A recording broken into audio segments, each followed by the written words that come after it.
Go. Welcome to this edition of the Times Techies webinar series. My name is Sujit John, and I have with me my colleague Shilpa Fadnis. We are technology and business reporters at TOI, and both of us have been with TOI a long time. The two of us will moderate this discussion. Our discussion today is on how cloud and software as a service, SaaS, are redefining TV and OTT. The discussion is in association with Amagi. Amagi is a fantastic made in India company. I have a terrible memory generally. If you ask me what I did in school and college or 10 years ago, I can barely remember anything. But I still remember the call I received in 2008 from someone who told me that a company called Amagi has been launched and could TOI write about it. At least one former senior TOI executive was at that time part of Amagi's board, if I remember correctly. And the pitch even then was very interesting. The person who called up said, we have technology that will enable national TV channels to show different ads at the same time in different parts of the country. Maybe in Karnataka and Tamil Nadu, you show something relevant to the south, but in Delhi and UP, you show something else. Amagi has come a long way since then. Things have changed dramatically. Things changed dramatically once it moved to the cloud, and they did it early on in 2014 when cloud was barely part of conversations. Today, a host of global broadcast networks use Amagi's technology, the likes of Discovery, Fox Networks, MGM, NBC Universal, Warner Media. To talk about the cloud's impact on TV and OTT, we have with us Bhaskar Subramanian. Bhaskar is co-founder and CEO at Amagi. And we have with us Ashish Kolvalkar. Ashish is global head of HR at Amagi. Bhaskar will give us a general idea of the whole picture, the technology and all of that. And Ashish will talk about the kind of talent the space needs. Those who are viewing this can send in questions through the Facebook comment box. Shilpa and I will put them to Bhaskar and Ashish. So Bhaskar and Ashish, welcome to this show. Thanks a lot for coming in. And Bhaskar will start. He has a presentation that will take about 15-20 minutes. After that, we'll get into a Q&A. Bhaskar? Yes. Hi, Sujit, and hi, Shilpa. Thank you very much for this opportunity. And hi, all who are watching this live. And it's going to be an exciting session because we're thinking of cloud and video. And we're going to talk about both two things which are very exciting that's happening in the world. All of us are starting to watch a lot of OTT content thanks to all this COVID scenario, working from home. And OTT is a very, very interesting proposition that's been evolving across the globe and obviously in India that we've seen. And what we're calling it is really a marriage that happens, right? So literally a marriage that actually is happening in a SaaS haven. That's more of a play with words for you. But the idea is that cloud and video are the two most exciting technologies coming together. And when you're evolving it and providing it as a software as a service model, it becomes an extremely attractive proposition for businesses going forward. And we're seeing it and we're part of this whole trend. But today, what I'm going to cover is really kind of talk about, whenever we talk about what's happening behind all of that we're watching from a content standpoint. So again, if you look at it, what does this tell us? Because typically, all of us, when we look at it, when we talk about factories, mega factories, this is the vision that you get, right? I don't know if you've all watched Nat Geo or any of those programs. Mega factories means large factories with quite a bit of people, hardware, planes in this case, for example. What I've shown you could be automotive, it could be toys, it could be many things that you see. But again, what we don't understand is exactly the same sort of complexities are happening even in a business which is completely on a video business that's happening. What we see on our screen is a fairly straightforward click of an icon. You get into you get all your content today, be it OTT or in your television. But there's a whole slew of backend factory that's running. And what I'm going to tell you and kind of go through is kind of give you a peek into that factory, peek into the size of what's happening and the scale of what's happening. And I can guarantee you that it's actually as complex or more complex than the Boeing factory that you saw, mega factories that's starting to evolve. And that's not about Amagi, but as a whole industry and the media and entertainment industry, which is kind of evolving, is a very exciting phase. That's what I'm going to really kind of talk about today with you folks, right? What's the scale of watching? And I'm sure you've seen numbers before, but video watching is kind of tremendously increased. And thanks to internet is a key thing that we're seeing, right? And these are things that I don't know if you've seen it, but 500 million viewing hours every day. That's pretty much 500 million people watching it for 1 hour every day is what we have just about YouTube. And YouTube is only one part of the complete content consumption patterns across the globe today, for example. But just tells you the scale of the platforms and what's kind of evolving today. If you look at it, on YouTube today, 400 plus hours of content are uploaded per minute. You can see the sort of the scale that's happening per minute. That means so much of content is first getting created because of thanks to a lot of user generated content that's happening, right? So that's kind of driving whole stuff. Viewership is increasing. The content creation is also increasing in some sense. So now in the parlance of what we work on, for example, in all our systems, we don't talk about megabytes, gigabytes, terabytes. All of that's done. Now it's zettabyte. All our conversations are typically now towards saying, hey, what zettabyte is nothing but 1 trillion gigabytes. Just to give you a perspective, 125 million disks, which are 8 terabytes each. If you kind of stack it up, think about maybe it goes to the moon, is the sort of that's the sort of scale of content storage that's starting to happen today. Just the scale is tremendously humongous. We just don't see it because we only see a screen, but behind it is all these action happening. And there's all these hardware kind of coming together and whizzing around and trying to do things today for all of us. And just to give you sort of scale, internet obviously changed a lot of things, but internet is the pipe, which is the lifeline for all the video. And just Netflix alone is taking 40% of all internet bandwidth in the US during peak hours. So at 8 p.m., when somebody's switching on the US, 40% of all internet bandwidth is video. And it's video is also a large sucker of bandwidth because, and we'll talk about it, right? Because it needs a lot of storage, a lot of streaming capability in terms of the bandwidth needs. And I'm sure all of you, when you are getting your plans from ISPs or from mobile devices, you always talk about what's my megabits per second that I need on my phones or on my devices at home. So that's the driver from a scale standpoint. Now, if you look at it from a scale standpoint, so there are big factories. There are like cloud factories that are coming up, right? So take every cloud vendor today, be it Amazon or Google or Microsoft or Alibaba, they're building gargantuan factories of server after servers, millions and millions of servers, which are sitting in. And beauty of this is it's all programmable. It's all accessible to all of us from anywhere across the globe. And that's driving this whole capability and change that's happening. So I want to kind of reorient you saying mega factories doesn't mean just large physical factories, but you're seeing this whole cloud factories evolving, which are completely invisible to our eyes. And but they give the power for us to peek into these factories whenever we need and do a lot of things that we can do, right? Just to give you some video fundamentals so that we're all clear. Typically, if you look at a video, video is nothing but what are we doing, right? It's exactly, I think humans understood how to create a video. What did we do in animations in those old days? I don't know how many of you have seen cartoons earlier day and what you've seen in the childhood days. Cartoons used to be created by sketching one at a time, and then you create an animation. Actually, you can drive this through a paper. You'll see the animation working. Exactly the same mechanism is what technology is nothing.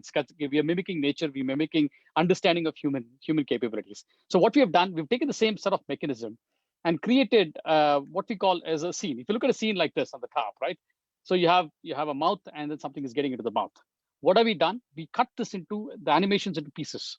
These are called frames in the video jargon. And what does it do? As it moves down, we are only trying to take the differential of what's changed. If you look at the first picture with the yellow box with the blue dots there, the blue dots are moving.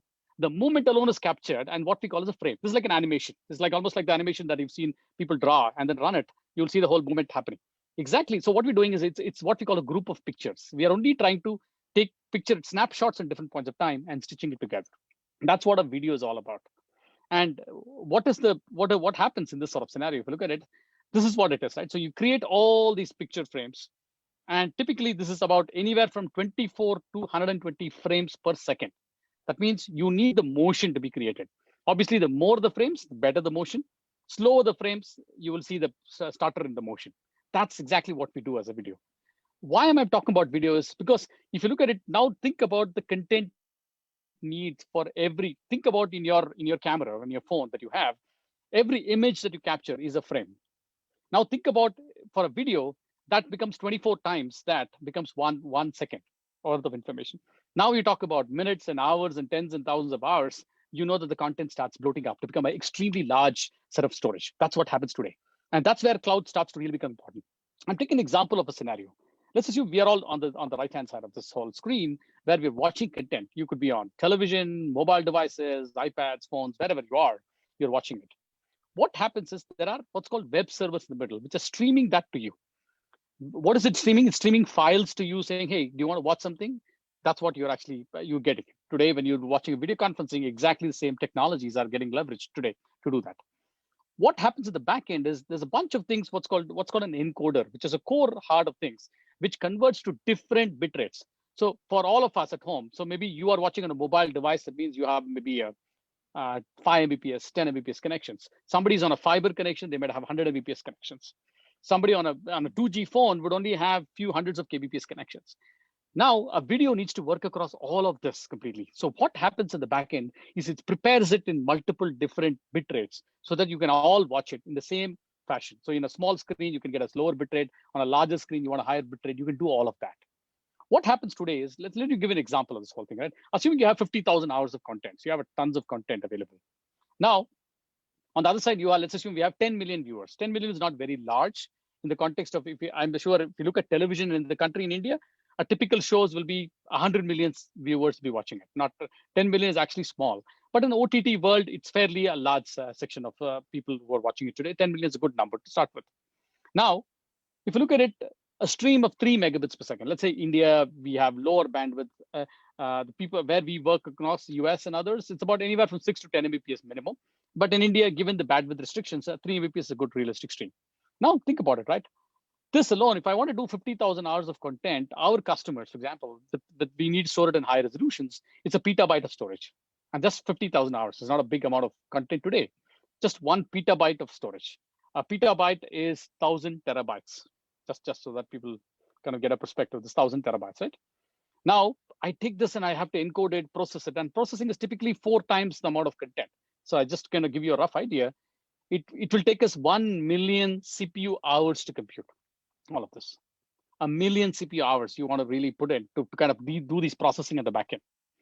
And it will take us 13 terabytes per hour that I need to stream it back to you. So when you are watching at home, like all of us, millions of people are watching simultaneously. Maybe different content, same content, but they're all watching.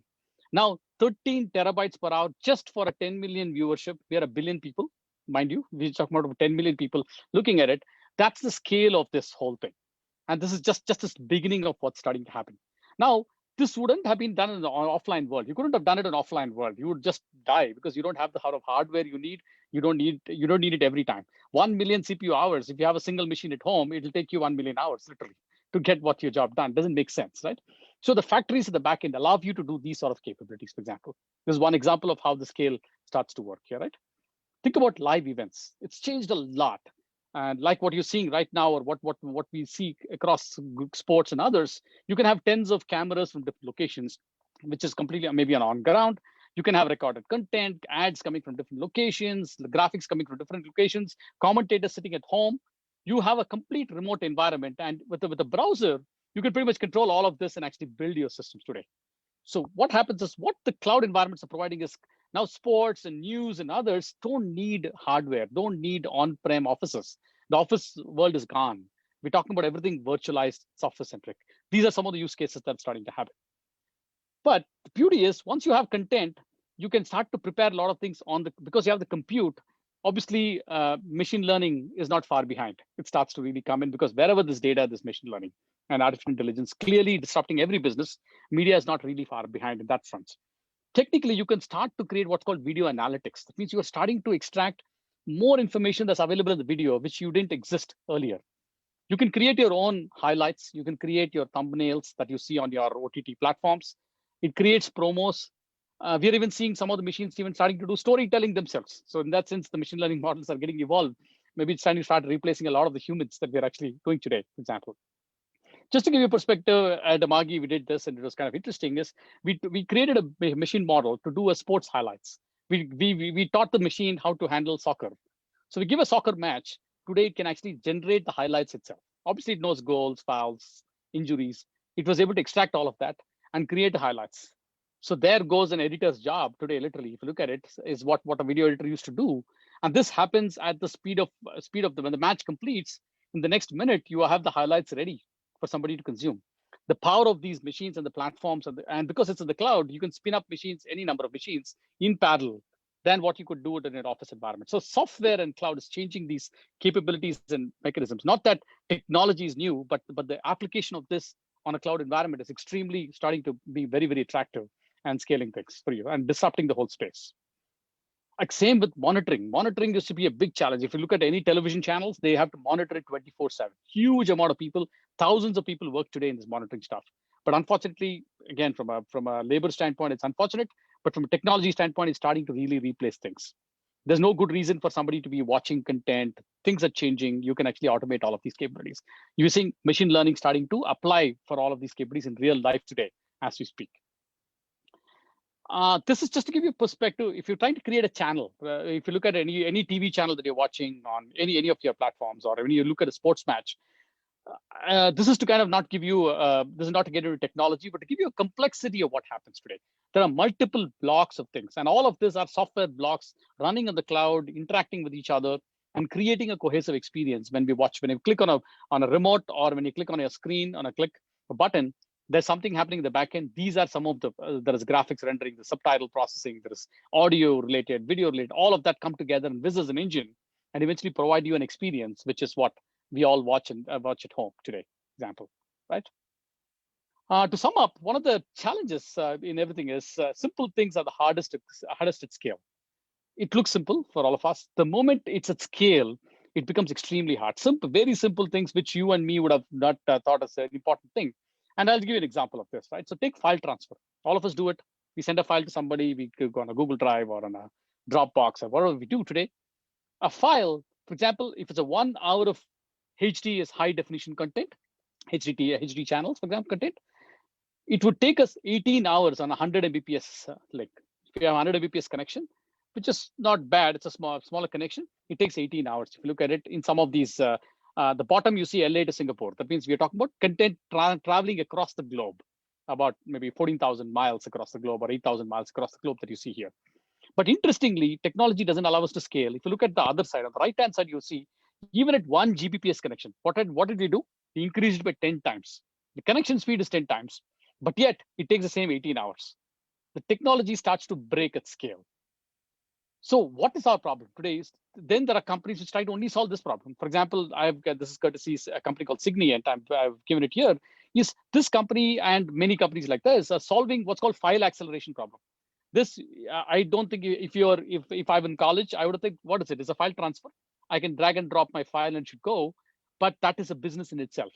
That is an industry in itself that actually is coming because the files are so large, the amount of content is so high, and the challenges are immense. So technologies are changing to do all of this. So that's the reason I said simple things can be extremely complex when you start to really do it at scale. That's a challenge here for us. So again, just to give you, so it is a lot of technologies in the back end which actually drive all of these capabilities, right? Be it quite a bit of Kubernetes, graphics rendering, video pipelines, all the containers that you can think about. All the best-in-class cloud capabilities are needed to drive a factory at the back end.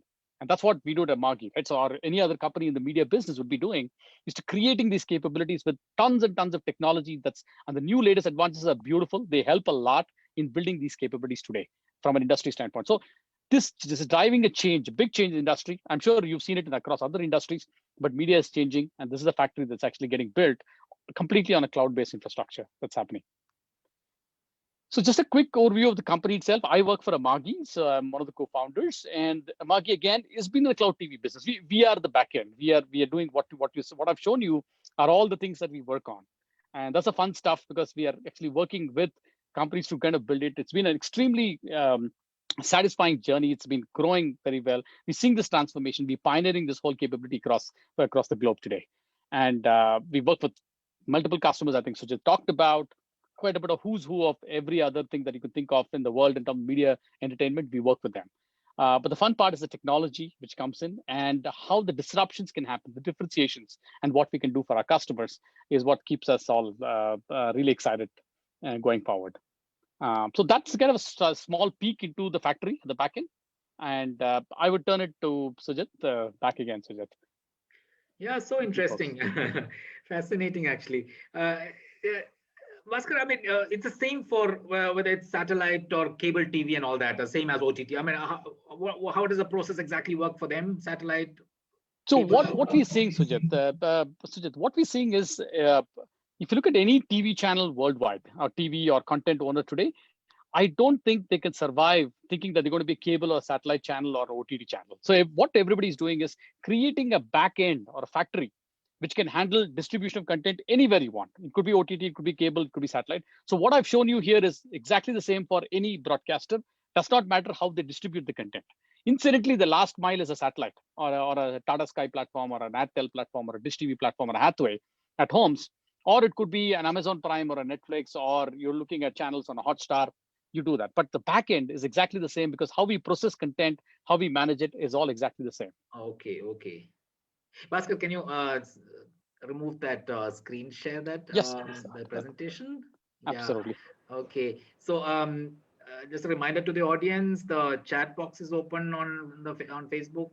You can send in your questions through that. I already got one question. Let me actually take that. It's interesting. Since it's from Kiran Rathod. He's a producer and actor. With SaaS solutions from providers like you, how easy or difficult is it to start an OTT platform? Okay, relatively easy. And again, it's a question of really coming together with what sort of platform are you trying to build. The base platforms are relatively easy today. You can bring it up, given all these SaaS capabilities and with a bunch of ecosystem providers that we know of. We've seen customers coming up with the whole platform in possibly 6 to 8 weeks. They're able to bring it up and actually get their whole solutions working today. So it's really a question of preparation. And then it's about branding and marketing, which is important. Technology itself is something that you can actually bring it up relatively quickly. Okay. And the traditional systems, would it have taken longer? It would have been taking much longer, because if you want to really prepare this, typically this would have been a 1 year sort of project. Now you shrink it to maybe 8 weeks largely. Really? And we have seen, yeah, for example, again, give you a customer, for example, if you take linear channels, creation a sports channel to be launched, it will typically take 6 months to a year for sports channel to prepare and do things, buy equipment, do all of that setup and all of that. At Amagi, people have done it in 2 weeks. Same job. Wow. So that's sort of the speeds at which we can think. I kept seeing this word linear channel. What is a linear channel? Just for my A linear channel is a collection of creating a 24-hour schedule of content. Oh, like that. That's a linear channel. Or it could be live sports. Live sports is always linear because you're watching it in real time as an unscheduled appointment view, for example. Okay. And we call it VOD for all the on-demand channels where you're actually watching, like what we watch in a Hotstar or Netflix today, our content already prepared and ready to be served. Those are two differentiations we do from an industry standpoint. Yes. Okay. Ashish, I'll come to you, but before that, Bhaskar, I just want to ask you also, I mean, adoption of these kind of technologies, is it more in the West, or India is also taking to it? To what extent? I think it started off in the West, Sujit, fundamentally because I think the internet infrastructure was a very critical part of this whole evolution.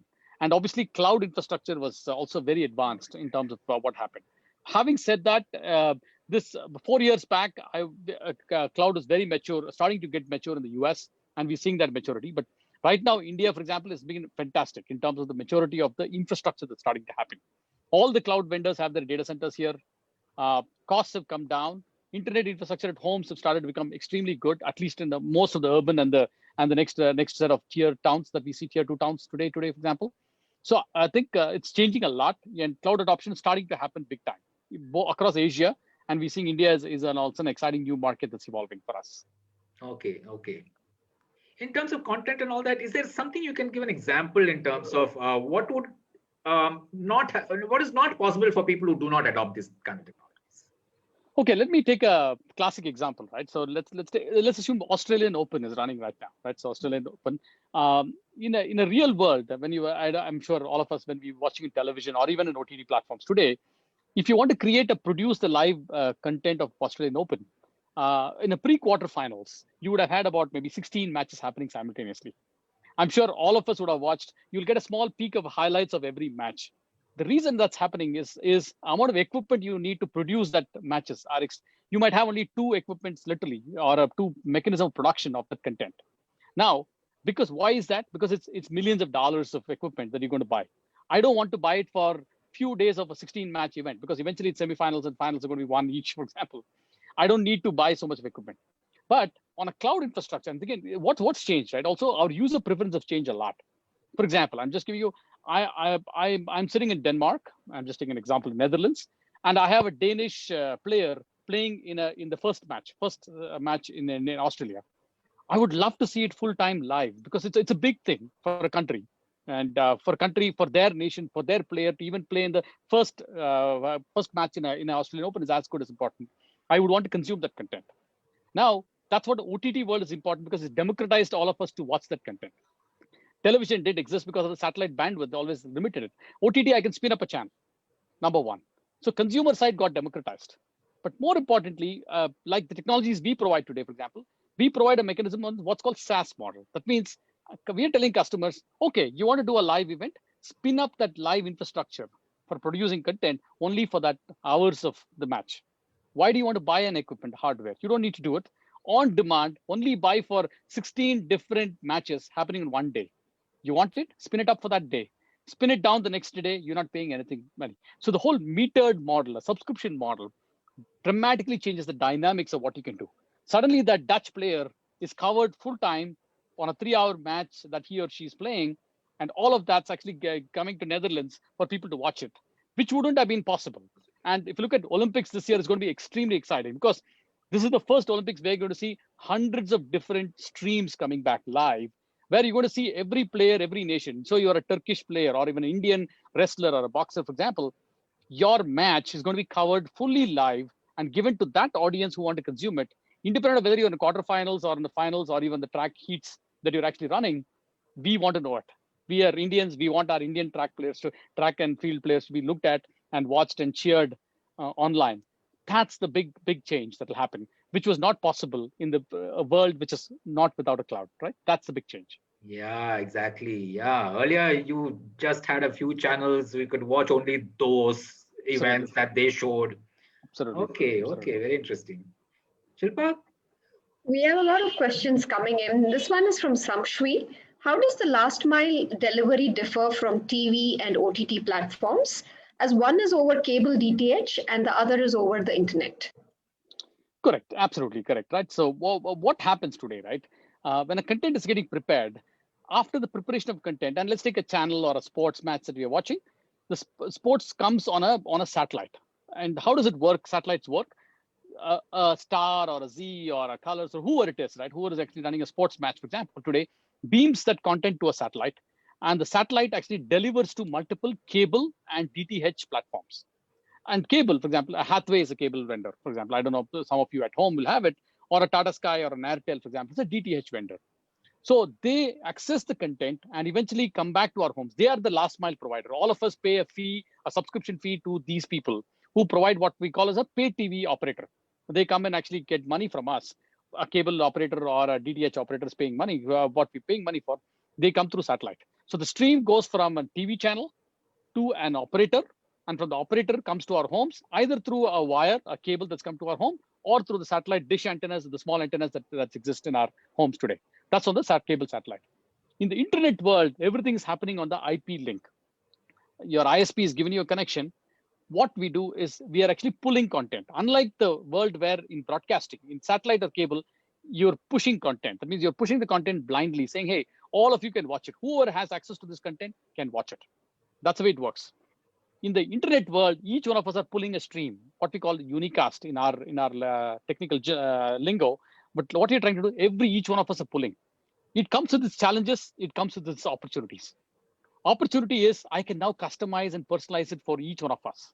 That's the reason if you look at advertising, for example, it's changing a lot. In fact, Amagi and a lot of companies like ours are driving personalized advertising. That means each one of us will see a different ad. We've seen it on YouTube, we've seen it in others, but we're seeing this change happening very, very customized, personalized for each one of us. That's happening. Communication is becoming personalized. It's not a broadcast model, but really unicast, one at a time that we're trying to really look at. So IP connections provide that. But the back end, also the flip side of it is disadvantages. If as I told you, 10 million subscribers or 100 million subscribers start to watch it, you are having 100 million people to be served one at a time in some sense. That's tremendous amount of power and compute and storage we need to address. So a lot of innovations are happening in terms of trying to bring it further optimized and being able to provide that sort of scale that television provides today.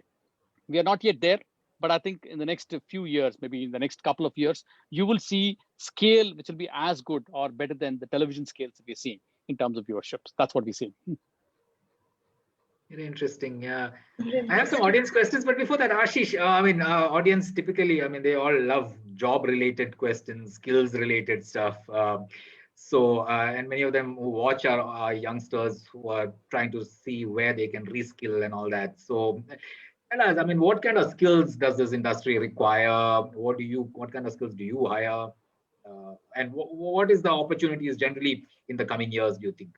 Sure. So, as Bhaskar said, a lot of opportunities in the cloud space, and we're actually hiring both from people who have had no experience but are fresher technology folks from engineering backgrounds, to experienced developers who are there and who have experience in large-scale cloud systems, and maybe a couple of years of experience, too large amount of experience in the same. And the space is developing, so there is the whole amount of folks who have experience in legacy systems, whereas you have some folks now who are getting certified with different kinds of important certifications available in the market, like certifications offered by large cloud providers such as AWS Architect or Google Cloud certifications and so on, which are actually adding to the skills which are already available to folks who are there in the market. But I think primarily for us, what we look at is strong fundamentals. So when we are looking at hiring techies or hiring engineers, we are looking at people who are very strong in their programming fundamentals, and that can be as basic as C programming, C and C++ programming, to a variety of other, and your knowledge of languages, programming languages, is an added advantage, but it doesn't put you at the helm. Your strong fundamentals, knowledge of data and algorithms is something which actually gets you across, because getting into Amagi itself is not a cakewalk. We have a hiring process which goes longer, and you are really tested into your fundamentals more than testing you on your knowledge of programming languages per se. But yes, knowledge of programming languages like a Python is very, very useful in today's world for front end. So you have back end programmers, you have front end programmers, and you have full stack who work across the entire breadth. And skills are different. Your skills in Python, your skills in Java.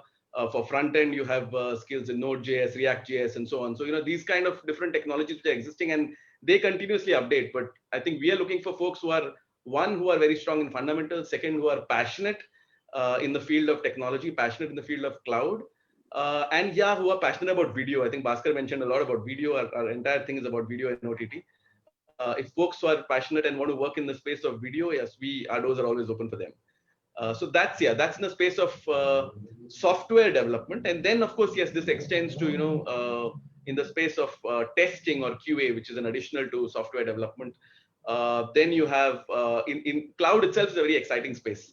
So you have opportunities in cloud security. You have opportunities in cloud operations. And several other newer kind of opportunities which are actually coming up. So DevOps kind of roles which are actually coming up in the cloud space as well. So all of these exciting newer roles which are also appearing in the cloud space now in India. Earlier probably would have had difficulty in finding people who are experienced in this, but now we are finding a lot. So a lot of opportunities, and our firm is actually hiring across all of these roles, plus roles in product management and in UX and some of these other areas. So yes, that's all the skills you can look for. This specific kind of industry, that you have created in some sense, how do you see that progressing in India, and what opportunities for talent there?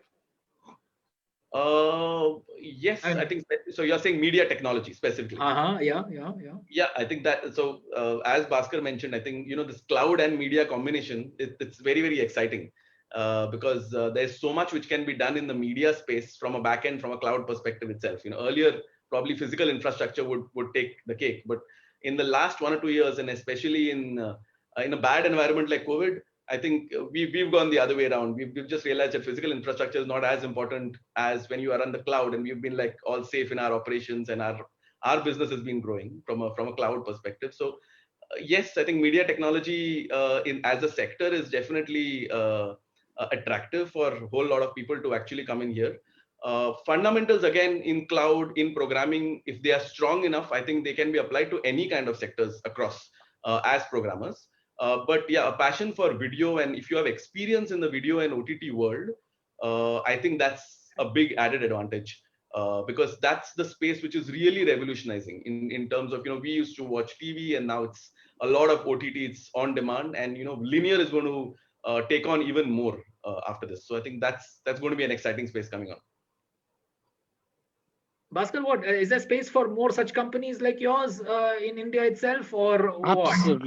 Absolutely, Sujat. I think I think we're just scratching the surface of what it is today, right? And I think like what Ashish talked about, one of the things in the media tech space, Sujat, that we're looking at is this is not a skill that traditionally available in India. I think none of us, you wouldn't have heard of a lot of media tech companies, maybe outside of some of the television networks who are investing in technology. There are no media tech companies per se, which is like hardcore system technologies that we're actually building at scales of cloud scale that we need and all of that. And that's been a challenge as well, right? So essentially what we think is also the talent pool in India is get the core talent pool. And I think we have very good, brilliant engineering talent in the country. And it's really about building the skill sets in terms of media aspects that needs to come in. And the company has a lot of critical mass in terms of already good expertise. We're world class in the leadership in terms of our customers really look forward to us in terms of leading and this technology elements. I feel for people joining us and what we see in this, they get to kind of become experts, world-class experts, competing against anybody across the globe, right? So India is bereft of talent today from a media tech standpoint, but I think we need a lot more companies trying to do this, and there's enough space across the globe. We've all become global businesses. It's not about now the countries don't, and every border is open literally from a global standpoint. So that's the scale at which I think there's opportunities for everybody. Okay. And also wanted to add to that, one is how Bhaskar is saying in media, the amount of investment which we are putting as an organization just to develop skills in the cloud aspect itself for most of our folks who are joining us is very high as well. So, hire folks for us, it's all about hiring folks who are very strong in fundamentals. And yes, capability we can build in the cloud space, we can build capability, we can invest and build in them. And as Bhaskar is mentioning, even in the media space, since we are experts in that space, we can actually build those capabilities. But for us, I think the fundamental stage at building, at attracting talent is strong computer fundamentals, strong programming fundamentals, a penchant for technology. I think that's something which stands out for us when we attract talent. Okay. Do you think, Ashish, this has actually set off a new kind of a talent war, especially with cloud providers hiring aggressively in the market? It has, definitely has. And, India, there was a question earlier, we said that, which side is evolving more, and US as a market had developed quite a lot over the last couple of years. I think US has been a very strong market in the cloud space. It has developed, and now, and we've always looked at Western markets earlier, and then we've got those capabilities which we're building. And over the last 3 to 4 years, I think a huge amount of talent space has been created in the cloud market for us. And people are picking on and listening on to others, looking at these kind of organizations and building their capabilities in the cloud space as well, with all of these certifications which are coming on. So yes, it's created a war for talent, and yes, I mean, companies are finding it difficult to attract and retain talent as well. So using things, and what we actually do as an organization is we believe in investing in our talent quite a lot. So one is, of course, attract and get best kind of talent, but invest in them from a capability perspective, and keep them engaged in the kind of work which we give them. So anytime you take feedback from a lot of folks who've joined us and who've spent around 2 to 3 years, I think the number one factor which stands out for them in terms of their engagement at Amagi is the kind of work which they do. They will just, and probably they'll not be able to put it in terms of the number, in terms of English or in terms of words, but they will actually be able to explain in terms of what kind of apps they've created or what kind of work they do on a day-to-day basis, which makes an impact on the customer. So I think that part, and creating a good amount of great passionate work for them, which keeps them engaged in their day-to-day life. I think that's something which we use to keep folks engaged. And yes, and the other aspects are what I spoke of earlier. So investing in their capabilities, making them stronger. I think that's something which helps us keep alive in this war, as you mentioned. And again, Shilpa, from my perspective, I think it's a golden age for engineers. It does not matter Amagi or otherwise, right? It's an ecosystem that's evolving, the market's evolving. I think we've got maturity. We have large scale companies out of India, be it in e-commerce or be it in all possible domains that we've seen. Young folks built fantastic companies in the country. I think in that sense, it's built out a talent pool which is extremely confident, extremely talented, and I think anybody who is ready to build their talent, ready to learn, solve problems in life, I think there's enough opportunities for all of us, and I think that's good for the whole economy. I see it as a more broader, beautiful trend that's happening.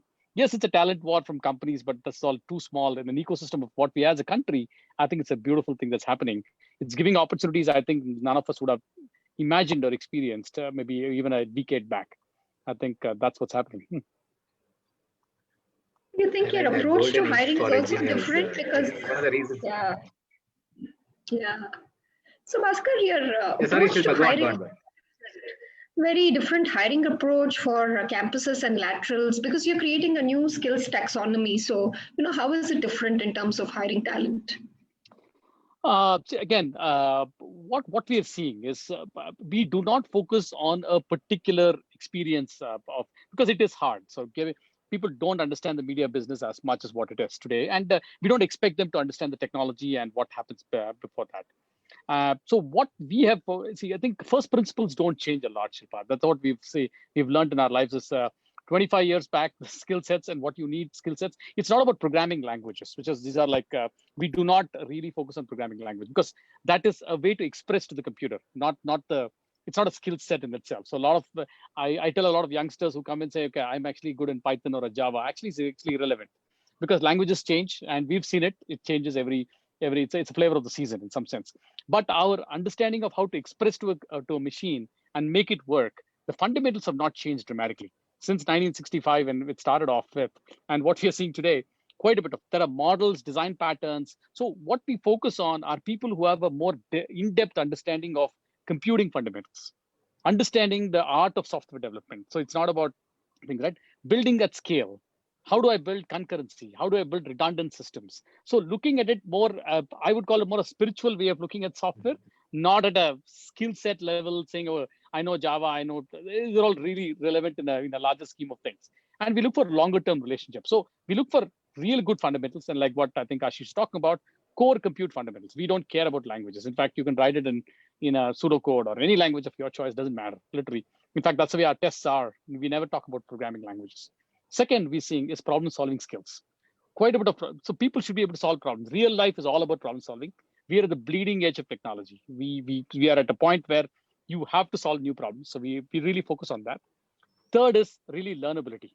We tell people, get your textbooks, keep it, or you should be online trying to learn things because life is changing, we changing, everybody changes. So learnability is important. So experience actually doesn't matter because as much as really the learnability keeps us, the curiosity of a child is needed for you to really keep yourself abreast. And that is something we look at. We look for inquisitiveness and curiosity in your learnability capabilities. These are the traits we look at. I'm sorry, I'm not able to give you a skill set answer, but that's not what you look at actually, unfortunately. No, interesting, because this is what we keep hearing from people like you, learnability and curiosity. I mean, that seems to be a major thing now. I mean, yeah, instead of what particular languages do you know and stuff like that. Yeah. Absolutely. There's a question that's been pending for a while. This is from Dibyendu. What is Amagi's view on the impact of PM Vani, PM Wi-Fi Access Network Interface Program? No, I think, okay. Just to, if you look at it, and again, not as Amagi, as an individual, I think more access to internet. Internet is a democratizing platform for all of us. I think both for education, entertainment, any sort of informational aspect, I think internet is to democratize our population, democratize everybody to be able to access everything in an equal fashion. I think it's one of the largest and the best tool to address it. I think what I think Prime Minister is doing here and what the government's doing this, I think is extremely fantastic, right? If you're able to bring access to every child in this country to be able to access it primarily for education and then for entertainment or information, for example, I think is an extremely compelling opportunity. I think it's not about business. It's just about, I think as a country, we need it. And I think that's in the right direction. Shilpa? We have this question. Is Amagi working on AI ML-based solutions for censorship of content? Absolutely, yes, we do. And obviously, censorship is a very, very tricky subject in terms of, because it actually is very deeply embedded. I don't know if you folks have a lot of discussions today in AI ML is all about biases. What is negative? What is fake? What is something that, and again, censorship is at the heart of that whole thing. What you censor, again, and we work across nations, right? We work international. The sensitivities are extremely different in terms of cultural, because it actually goes to our deep down into our culture and our civilizations in some sense, right? So you need a more deeper understanding of how do you do censorships. Machine learning from a technology standpoint is evolved, but I don't think we understand the technologies enough to control these censorships in a very meaningful fashion. Why I'm telling you that is because of the biases that we actually add as humans, right? Again, when we add, the machine is only going to do what you are actually asking it to be trained. The training set in a machine learning model decides how effective is the censorship. There are two challenges in that. The biases that get into the model, which is what's impacting how the censorship happens. Second is there are regulatory constraints. Today, for example, a machine makes a mistake, and machine learning is in itself as a beast today. In some sense, I don't think we understand how to control as humans. We don't understand what to be the output of it. We cannot predict what it's going to. Nobody in the world can tell you 100% of the time the machine learning model is going to work exactly the way you want it to work. That's a challenge. It comes with the challenge of uncertainties. So what happens if something is extremely a sensitive topic in a country, and that goes out into the media or a video or whatever you're watching, and that I'm not able to track it, becomes an extremely hard problem. Having said that, if you look at any of the large user-generated content model, be it a YouTube or a Facebook or anybody, it becomes an extremely important tool for you to do a mass-scale censorships or specific biases that you can actually extract. It's important as well. So the machines are working today, and it's already a norm across the industry. Can we guarantee a regulatory approval on top of it doing it? It's going to be a big challenge for the industry, and we are part of it. We work on AML models. We've actually explored models which will allow us to do things as well. Yes, absolutely. I have a related question. I mean, it's talking about a more broader thing on AI. Qasim Mohammed asking this question. Can you touch upon a few areas within the media sector where you think AI will play a huge part in the coming years? So apart from censorship, what are the other areas? Yeah, quite a bit of things, right? So for example, AI starts to play starting from, again, I'll tell you the sort of sequences that's happening, right? People are thinking, can I really generate the story itself through an AI systems? So there are companies which are only looking at, can I create a movie out of AI? Obviously today, for example, characters, now with augmented realities and what's happening, you can actually create actors pretty much. I'm sure you've seen a lot of the fake news happening. For example, technology and the GAN networks, which is part of the machine learning model repertoire of things that you have. Technologies today can create actors completely synthetically. You don't need humans to do that. That's the first step. There are things which are actually creating stories themselves, and I'm sure, for example, there are machines which actually written stories which I look at as good as humans.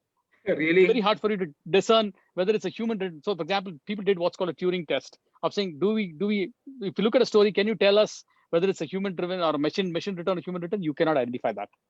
So the advancement of technology is coming to that level.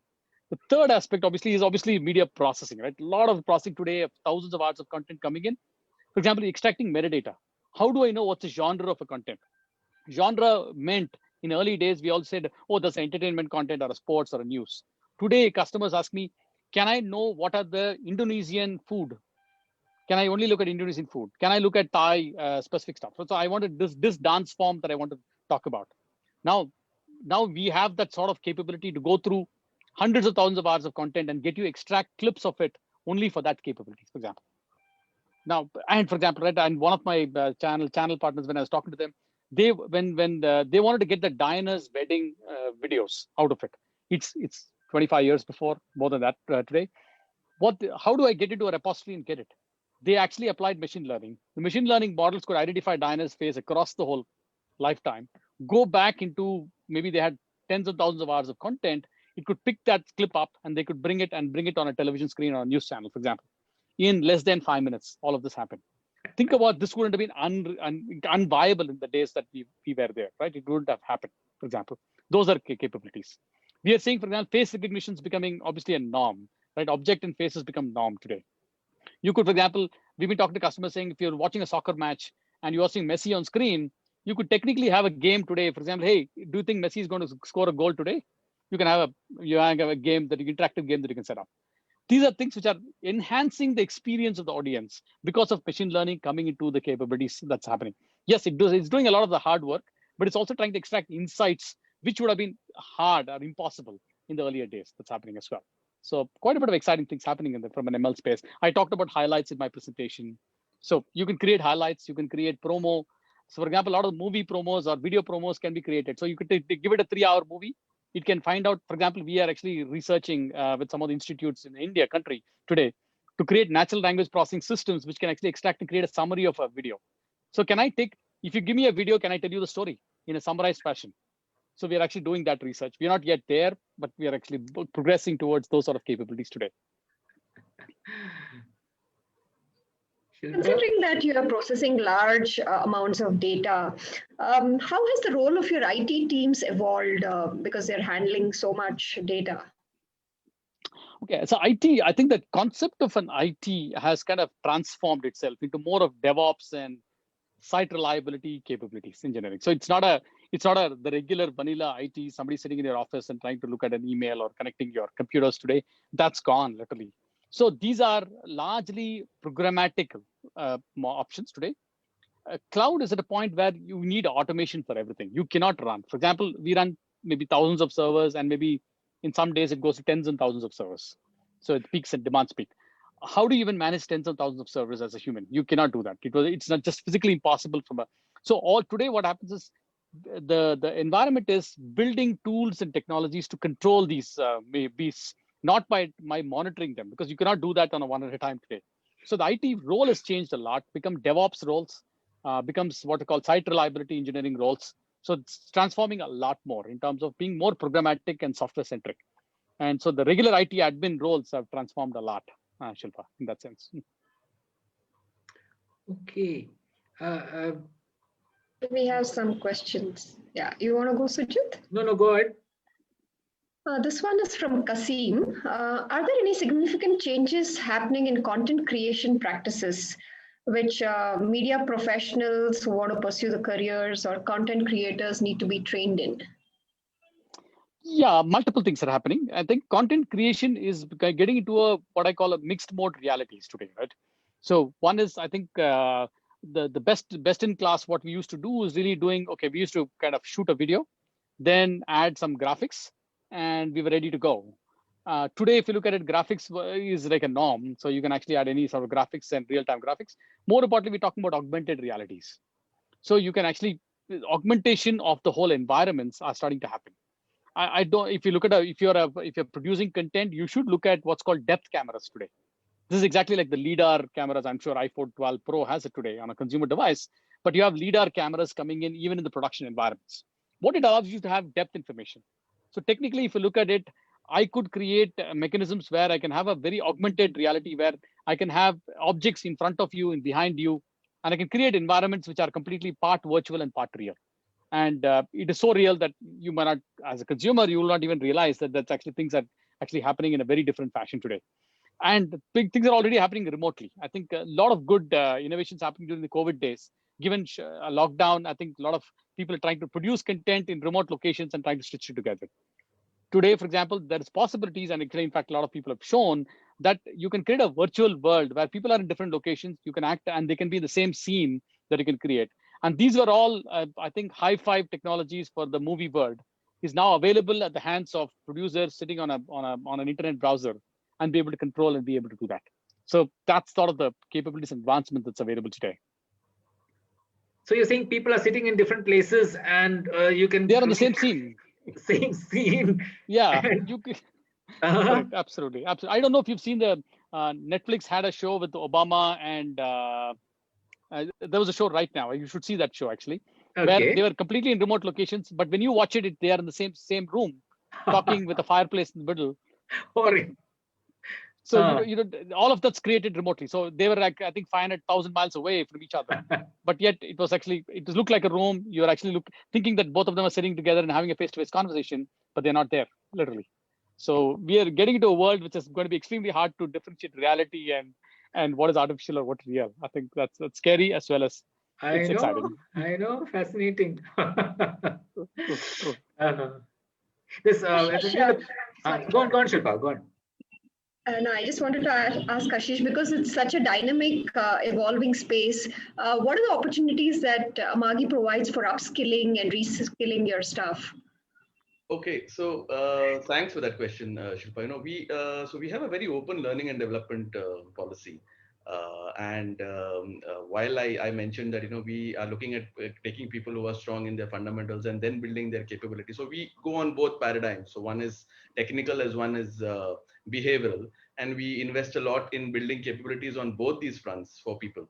But we also want people to own their learning and development on themselves. So while every person in the organization has an individual development plan which is started out by their managers basis what is their strengths and what are their development gaps which have to be built over the year. Now these gaps can be technical, these gaps can also be behavioral, which are very, very important for us as well as an organization, because we have certain expected behaviors we expect everyone to demonstrate, something like collaboration or something like innovation, which we want to drive overall for the organization. So thinking big or thinking different, which are some of our pillars which we have as an organization, and we want to know how every manager is driving that within their own teams and building those capabilities within their own team. So even in our learning and development policy, we incentivize some of these things as well. So while managers are free to do this for their individuals, and individuals themselves are free to go and take on courses on online available platforms which are there in the open, like Udemy or Coursera, go and sign up for a course and just get it reimbursed directly. I mean, there is no limit to amount of the courses or the amount of material which you can actually take up for L&D. We have an open hand at that, as long as it's there in your development plan and it's been discussed with your manager. So we are quite open on that. We also incentivize things like facilitating trainings within Amagi, and incentivizing stuff like innovation. So how do we do that? We incentivize things like writing blogs or articles, filing patents, and working in the space of technology. So that's something which is very, very core to us, because innovation is at the core of our organization. So the amount of folks who are actually contributing white papers or actually contributing blogs, articles, they are gaining plus points and brownie points in their entire process at Amagi itself. So while we want folks to own their learning and development, somewhere we also want to incentivize the fact that, okay, these are certain behaviors we are building in the firm.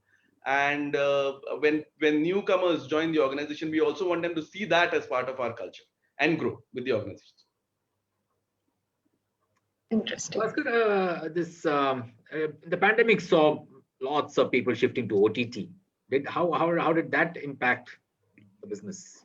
So we were on the lucky side of things, Sujit. And again, I know it's unfortunate for the globe what happened, but as a business, because it's a media business, like you rightly pointed out, I think people working from home, the amount of content consumption started increasing rapidly. And this is a worldwide phenomenon. Everybody started watching content a lot more than what I think they're watching in a workday, typical workday, for example. Just to give you perspective, some of our platforms grew 10 times. From last December to this December, 10 times growth was seen. And that's like dramatic growth, which I don't think we would have anticipated without some sort of an impact. But interestingly, what we're seeing, Sujit, is going forward also, we're seeing this because it's a new norm, a behavior that's happened. And this setting in place almost like we would have thought maybe March, April, May, you're going to see a bump, and then you're going to see some dip. But we didn't see the dip. It just continues to grow and continues to see that. I think it's now become a behavioral aspect. I think somebody's telling me that if you do something for 100 days, then that's the norm, that you're going to start to do that.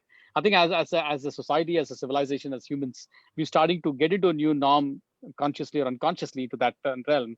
So we're seeing this a one-way street of consumption that's starting to happen. And India has been particularly high. And same thing in the US, for example, we've seen these markets really suddenly come up. And we never knew that we had the sort of internet bandwidth in this country today.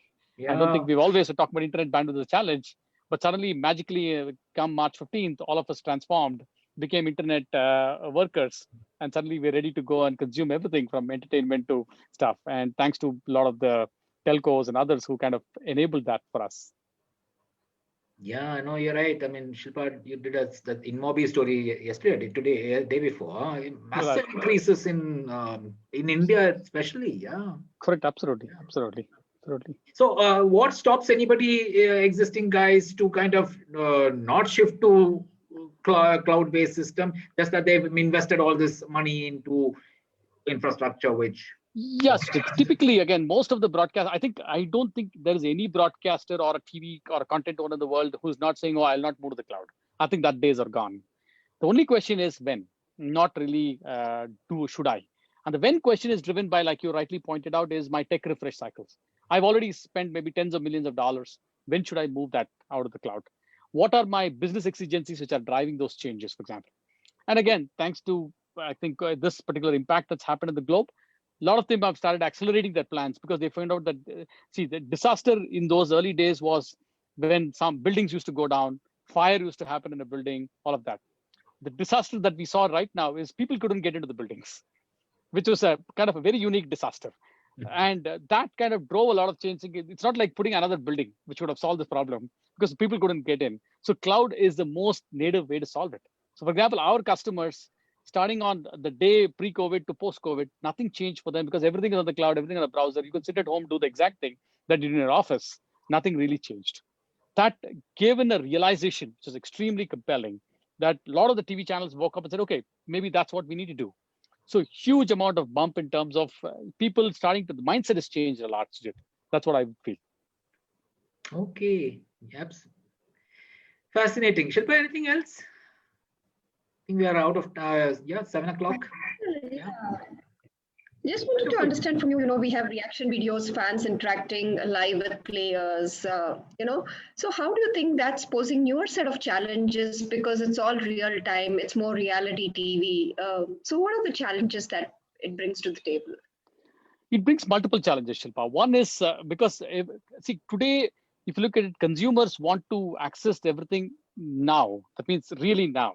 Whatever's happening on a field or somewhere, it could be thousands of kilometers away, but I want to see it now and then, right? And you're talking about multitude of different dimensions. We've seen television obviously innovating, but with OTT, you're going to see hundreds of different where I can have specific fan-related commentaries, or I can have in a dugout, for example, I want to know what's happening in the dugout, for example, the drama happening in the backstage, for example, or a back room, for example. Those are all exciting things that are happening. In fact, we have some of our customers looking at only creating what's called a backstage for US Open. Everything, what's happening behind the scene. They are not on the show, right? You don't see you don't see on the field where it's happening, but everything behind the scenes. And I can tell you, it's extremely fascinating in terms of what's happening. And these are all real-time commentaries coming in from different things. If you add this to the commentaries that you're watching on the screen, it gives you a very different perspective and an experience that's coming in. So we are, for example, creating compelling offerings to produce content which can actually meld these two together. Because you're getting something which is almost like an amateurish content because it's happening behind the scenes, people are running around trying to get things. Then how do you kind of coalesce it with really production-ready content coming on the sports on a field and try to bring it together? Again, commentaries are changing. Commentary used to be, we all wanted to hear Sunil Gavaskar speaking or Ravi Shastri speaking. Now, for example, we had customers who said, I want, there are created social content commentary creators, for example. I can create a funny comment about the whole cricket match as a live commentary, for example, and I can intersperse it along with it. In OTT world, it's real. For example, you could choose a commentator that you want to work with. And I could be a social commentator because like a user-generated content, I'm a funny guy. Maybe I can do a better commentary than what I think Harsha Bhogle could do. Then I could do that today. The democratization of platform is extremely compelling to do all those capabilities. Okay, we'll finish with this one last question, which has come from Mohammed. In OTT, advertising is highly personalized, whereas in linear broadcast, it is kind of mass-oriented. How are the advertising spend patterns changing because of this difference? There is a shift that's happening, and worldwide shift that's happening. In fact, if you look at it, obviously, I think it's slam dunk for people to understand. If it's targeted, that means it's more valuable, lesser in terms of wastage that we're trying to do. So what we're seeing is a shift. Earlier, it was very hard. If you look at 2 years back, television is such a compelling platform. See, two things works for advertisers. Obviously, one is targeting, which means are we targeting the right demographics, which is good, but you also wanted reach. Television provided a reach which was kind of unmatched. And if you look at it, if I'm, for example, I always tell people, if I'm a soap manufacturer, I want to reach everybody who's taking a bath. I'm not here to really delineate only few people who are. So if you tell me that I'm going to identify 100 people who are actually taking bath every day and giving you an ad, it's not relevant for me. If you tell me I'm going to get to 100 million people, out of which 50 million will be taking bath, I'm sure is a much more compelling proposition. yes, targeting works, but targeting works at a scale. So now what OTT platforms are doing is saying, I can get you 50 million people who are all taking bath, and that's 50 million exact that I can get you, instead of the 100 million that television used to provide. That's giving me reach and giving me targeting, and that's a big change. And that's what dollars are starting to really drive towards. And that's what we're seeing, that whole change that's happening across the globe today. Okay. Fascinating, no? The kind of things that are happening, unbelievable. Yeah, just a few years ago, we could have thought of some of these things. But such an interesting discussion. Thanks so much, Bhaskar. Thanks, Ashish. Wonderful having you. So I'm sure these things will become more and more exciting in times to come. Absolutely. We'll Absolutely. meet again soon. Yeah. Yeah. Okay. Thank you very much, Sujit and Shilpa. Bye. Thank you for this opportunity. So much, Thank you. Bhaskar and Ashish. Bye-bye. Thank you. Bye-bye. Bye.